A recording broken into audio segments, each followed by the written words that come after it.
முதலமைச்சர் ஜோசப் விஜய் மற்றும் அவரது தலைமையிலான தமிழக அமைச்சரவையில் இடம்பெற்றுள்ள 9 அமைச்சர்களுக்கான இலாக்காக்கள் ஒதுக்கீடு செய்யப்பட்டுள்ளன.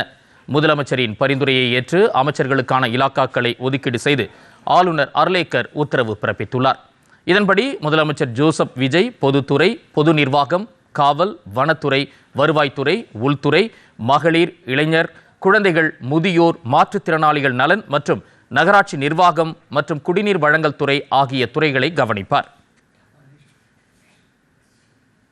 என் ஆனந்த் ஊரக வளர்ச்சி மற்றும் நீர்வளத்துறை இலாக்கா ஒதுக்கீடு செய்யப்பட்டுள்ளது.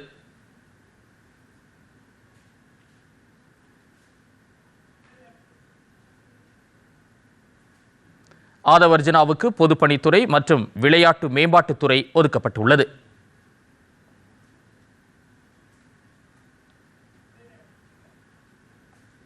KG அருண்ராஜுக்கு சுகாதாரம், குடும்ப நலம் மற்றும் மருத்துவ கல்வித்துறையும், KA செங்கோட்டையனுக்கு நிதித்துறையும், P வெங்கட்ரமணனுக்கு உணவு மற்றும் குடிமைப்பொருள் விநியோகத்துறையும், R நிர்மல்குமாருக்கு எரிசக்தி மற்றும் சட்டத்துறையும், ராஜ்மோகனுக்கு பள்ளிக்கல்வி மற்றும் தமிழ் வளர்ச்சி, செய்தி மற்றும் விளம்பரத்துறையும் ஒதுக்கீடு செய்யப்பட்டுள்ளது. TK பிரபுவுக்கு இயற்கை வளங்கள் துறையும், S கீர்த்தனாவுக்கு தொழில்துறையும் ஒதுக்கீடு செய்யப்பட்டுள்ளன.